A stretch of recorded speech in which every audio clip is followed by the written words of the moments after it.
হাই hello' নমস্কাৰ welcome back to my YouTube channel UK Assam channel আপোনালোকক সকলোকে স্বাগতম জনাইছোঁ। তো বন্ধুসকল আজি গৈ আছোঁ গুৱাহাটী। তো গুৱাহাটীলৈ মানে আমাৰ ভাইটি চাকৰি হৈ গৈছিলে, আমাৰ গাঁৱৰ দুজন চাকৰি পাইছিলে। তো সেইটো কাৰণে আজি এপইণ্টমেণ্টটো দিবগৈ গুৱাহাটীত। তো ক'ত দিব কি কথা এইটোৱে এতিয়ালৈকে গম পোৱা নাই। তো এতিয়া গৈ আছোঁ, তাতে গৈ কিনে গোটেই মানে ক'ত দিব ক'ত কি কথা এইবিলাক লগৰবিলাক সুধি লৈ কিনে তালৈকে যাম। এতিয়াও শুনিছোঁ মানে বৰখাপাৰা ষ্টাডিয়ামত দিব বুলি। তো এতিয়া গৈ থাকোঁ Guwahati.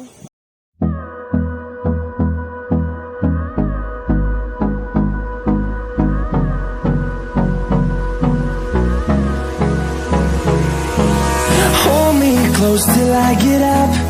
Time is barely on our side. I don't wanna waste what's left. The storms we আৰু এতিয়া গৈ আছোঁ গুৱাহাটী। আৰু সেইফালে আছে আমাৰ গাঁৱৰ চাকৰি পোৱা দুজন। কেনেকুৱা লাগিছে? একদম মজা, একদম ভাল লাগিছে। আজিতো এপইণ্টমেণ্ট দিব আৰু অসম চৰকাৰক কি ক'বা? ফাৰ্ষ্ট অফ অল মই ক'ব বিচাৰোঁ অসম চৰকাৰক অশেষ ধন্যবাদ। লগতে আমাৰ ডক্টৰ হিমন্ত মামা মোৰ ফালৰ পৰা বহুত বহুত ধন্যবাদ থাকিল। আজি ফাইনেলি অসম চৰকাৰৰ এপইণ্টমেণ্ট দিবলৈ মানে ল'বলৈ গৈ আছোঁ। অশেষ মনটো ভাল লাগিছে, ধন্যবাদ জনাইছোঁ। আমাৰ দুখীয়া মানুহক স্বচ্ছ আৰু নিখাসভাৱে দিয়াৰ কাৰণে অশেষ ধন্যবাদ। আৰু এইকেইদিন চাকৰি আৰু আহি আছে 2000 পোষ্ট আমাৰ অসম আৰক্ষীত। আৰু সেইফালে আমাৰ যোনবোৰ ল'ৰা ছোৱালীয়ে বা আমাৰ লগৰ চামৰবিলাকে নোপোৱাৰ কাৰণে মানে কৰিব নালাগে, দুখ কৰিব নালাগে। চেষ্টা কৰি থাকক, চেষ্টা কৰিলে এদিন ন এদিন সফলতা লাভ কৰিবই। আমিও বহুতবাৰ দিছোঁ, তথাপিতো সফল পোৱা নাছিলোঁ। আৰু ইণ্টাৰভিউ কিমান দিছিলা? ইণ্টাৰভিউ দিছিলোঁ। কেইবাৰ দিছিলা? ইণ্টাৰভিউ বহুতবাৰ দিছোঁ, তথাপিতো পোৱা নাছিলোঁ। তথাপিতো হতাশ হোৱা নাই। মোৰ লগৰবিলাকক বা মোৰ বন্ধুসকলক এটাই কথা ক'ব বিচাৰোঁ যে মানে হতাশ হ'ব নালাগে, চেষ্টা কৰি থাকক, এদিন ন এদিন সফলতা লাভ কৰিবই। দুখ হ'ব নালাগে, নাপালোঁ কাৰণে দুখ হ'ব নালাগে, চেষ্টা কৰি থাকক। অসম চৰকাৰে আকৌ এই মে' মাহত আকৌ ঘোষণা কৰিম বুলি কৈছে, তালৈ প্ৰিপেৰেশ্যন চলাই থাকক। আৰু বহুত ভাল লাগিছে, অসম চৰকাৰে বিনা পইচাত চাকৰি দিছে, আমাৰ অসমৰ দুখীয়া ল'ৰাসকলক চাকৰি দিছে। আৰু যিখিনিয়ে ল'ৰাসকলে পোৱা নাই, বন্ধুসকলে আপোনালোকে যদি পোৱা নাই আপোনালোকে চেষ্টা কৰি থাকক, নিশ্চয় আপোনালোকৰো সফলতাৰ হাত চুব।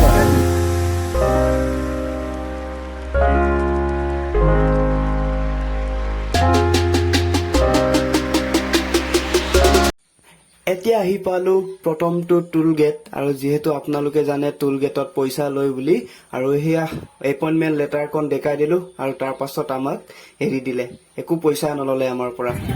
এপইণ্টমেণ্ট লেটাৰখন চাই কিনে আমাক এৰি দিলে, একো এটকা পইচা নল'লে টোল গেটত। চাগে নিউজ চোৱা নাই চাগে ইহঁতে, সেইটো কাৰণে ভালকৈ এপইণ্টমেণ্ট লেটাৰখন মানে এইটো কাগজখন চাই লৈছে, তাৰপাছত আমাক এৰি দিছে। আৰু আহি পাই গ'লোঁ যোৰাবাট। আৰু ৰাস্তাখিনি চাওক আপোনালোকে, ৱাও মষ্ট ডেঞ্জাৰাছ, একা বেকা ৰাস্তা।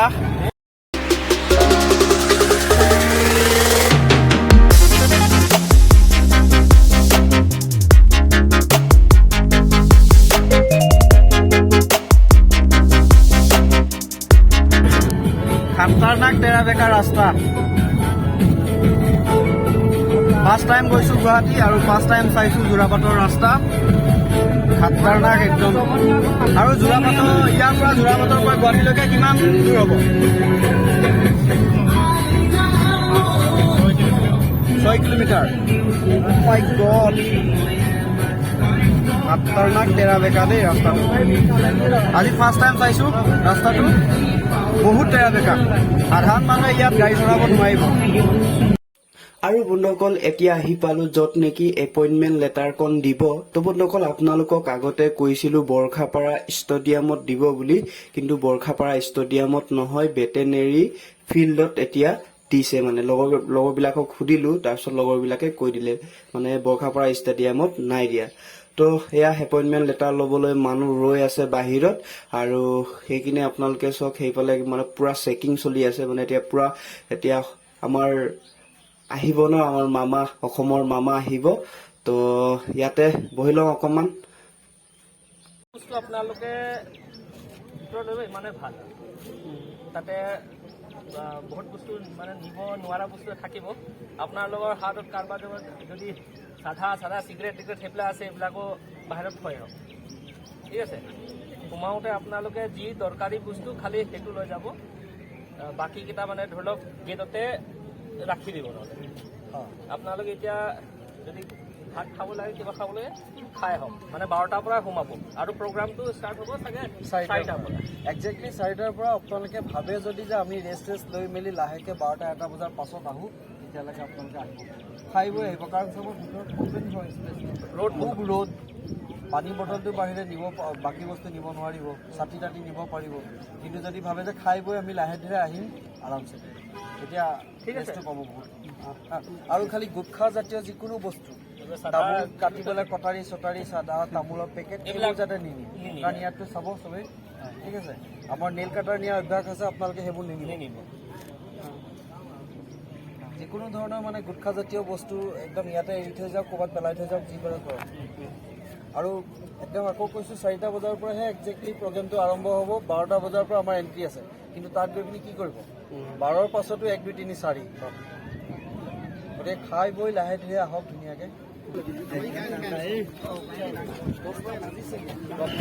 আৰু আপোনালোকে শুনিলে 12টা বজাত এণ্ট্ৰি মানে সোমাবলৈ দিব আৰু 4টা বজাত মিটিং হ'ব সোমাই কিনে তাত থাকি মানে একদম গৰমত পাগল হৈ যাব মানুহ তো সেইটো কাৰণে অলপমান ওলাই আহিলোঁ আৰু ওলাই আহি কিনে অলপ গুৱাহাটীখন চাওঁ যিহেতু প্ৰথমবাৰ আহিছোঁ আৰু গুৱাহাটীখন পূৰা ঘূৰি লওঁ ফাৰ্ষ্ট টাইম আহিছোঁ গুৱাহাটী আৰু বন্ধুসকল এতিয়া যাওঁ ঘূৰিবলৈ মানে লগৰ এটা ঘৰলৈ গৈ আছোঁ তো 4টা বজাততো দিব বুলি আপোনালোকে শুনিলেই আৰু ইমান ৰ'দ দিছে নহয় বা কাটাৰনাক আমাৰ তাত কিন্তু ইমান ৰ'দ নিদিয়ে তো এতিয়া আহি পালোঁ লগৰ ঘৰত আৰু টাইম বাজিলে এতিয়া 12টা বাজিলে তো খানা আমাক খাবলৈ দি দিলে ধুনীয়াকৈ খানাবোৰ বনাইছে তো খাই কিনে এতিয়া আকৌ ওলাই যাব লাগিব টাইমটো এতিয়া বাজিলে 3:30 মানে 4টা বজালৈকে তাত মিটিঙত আমি উপস্থিত হ'ব লাগিব তো বায়ে আমাক বনাই কিনে খোৱালে ইমান ধুনীয়াকৈ বহুত ভাল লাগিলে আৰু সেয়া হৈছে বাহঁতৰ ঘৰ আৰু এতিয়া সোমাই কিনে এতিয়া যাওঁ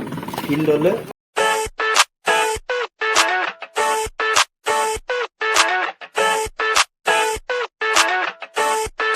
I never thought I'd feel like this. Yeah.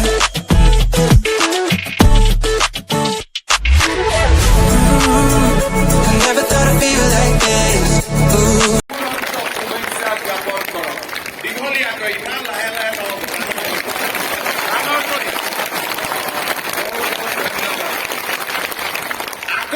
আমি হাত চাপৰি বজাম কাৰ কাৰণে আজি আমি ইয়াত য'ত থিয় হৈছো বহিছো মোৰ পিতৃ মাতৃৰ আশীৰ্বাদ নাথাকিলে মই কেতিয়াও এই স্থানত আহি উপযুক্ত বুলি ইয়াত আমি বহিব নোৱাৰিলোহেঁতেন পিতৃ মাতৃৰ নিৰন্তৰ প্ৰচেষ্টাৰ বাবে আজি আমি এই স্থানত থিয় হৈছো মই সকলোকে নিজৰ নিজৰ পিতৃ মাতৃৰ বাবে ডাঙৰ কৰি এটা হাত চাপৰি বজাবলৈ অনুৰোধ কৰিছো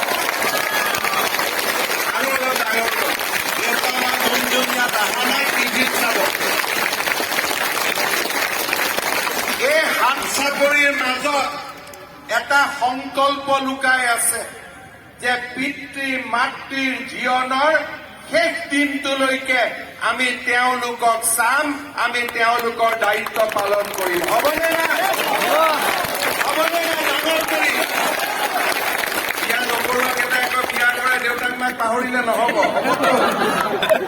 পাহৰিম নেকি কেতিয়াও যাতে মই নুসুধো যে আমি আমাৰ দেউতা মাক অৱজ্ঞা কৰিছো জীৱনত যেতিয়া কৰবাত কিবা আমি সফলতা পাওঁ তাৰ কৃতিত্ব নেদেখাজনৰ আশীৰ্বাদ আৰু পিতৃ মাতৃৰ পৰিশ্ৰম তাৰ বিকল্প আৰু একোৱেই নাই মই আপোনালোকৰ পিতৃ মাতৃক পুনৰ এবাৰ প্ৰণাম জনাইছো শ্ৰদ্ধাৰ যুৱক যুৱতী বন্ধু বান্ধৱীসকল প্ৰধানমন্ত্ৰী নৰেন্দ্ৰ মোদী ডাঙৰীয়াই আপোনালোকক ক'লে আপোনালোকে কোন সময়ত চৰকাৰী চাকৰি কৰিব যি সময়ত ভাৰতবৰ্ষই ৭৫ বছৰৰ পৰা ১০০টা বছৰ পূৰ্ণ কৰিব অৰ্থাৎ আপোনালোক অমৃতকালৰ চাকৰিয়াল 25টা বছৰ ভাৰত বিশ্বৰ সৰ্বশ্ৰেষ্ঠ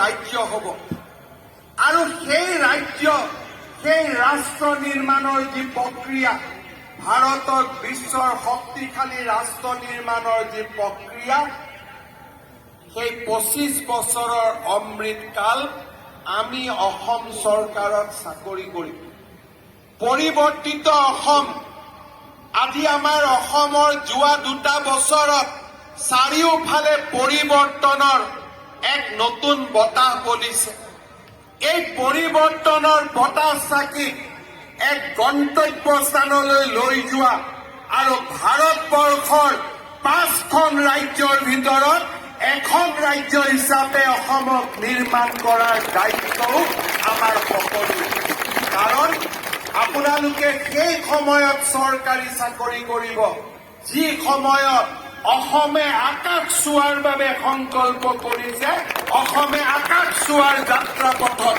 গতি কৰিছে আমি এখন গৌৰৱী অসমৰ বাসিন্দা আমি গৌৰৱী অসমৰ চৰকাৰী চাকৰিয়াল যিখন অসমে আকাশ চুব বিচাৰে যিখন অসমে ভাৰতৰ 5খন সৰ্বশ্ৰেষ্ঠ ৰাজ্যৰ ভিতৰত এখন হ'ব বিচাৰে আমি একোজন গৌৰৱী অসমীয়া আমি একোজন গৌৰৱী ভাৰতীয় মই বিশ্বাস কৰোঁ চাকৰি জীৱনৰ প্ৰতিটো ক্ষণ প্ৰতিটো পল আপোনালোকে নিজৰ অসমৰ কাৰণে ব্যৱহাৰ কৰিব প্ৰতিটো পল আৰু প্ৰতিটো ক্ষণ ভাৰতবৰ্ষৰ কল্যাণৰ কাৰণে ব্যৱহাৰ কৰিব আৰু প্ৰতিটো পল প্ৰতিটো ক্ষণ দৰিদ্ৰজনৰ কল্যাণৰ কাৰণে ব্যৱহাৰ কৰিব কোনো সময়ত নাভাবিব আজি ইয়াত যিসকল আমি ইয়াত উপস্থিত আছো কোনোবা টাটাৰ ল'ৰা ইয়াত আছে নেকি কোনোবা বিৰলাৰ ল'ৰা ইয়াত আছে নেকি সকলো আমি দুখীয়া আৰু নিম্ন মধ্যবিত্ত পৰিয়ালৰ ল'ৰা ছোৱালী আছো হয়নে নহয় চৰকাৰী চাকৰিৰ টেবুলত বহি কোনো দৰিদ্ৰ মানুহৰ পৰা কোনো নিম্ন মধ্যবিত্ত মানুহৰ পৰা কোনো এজন জনসাধাৰণৰ পৰা এটা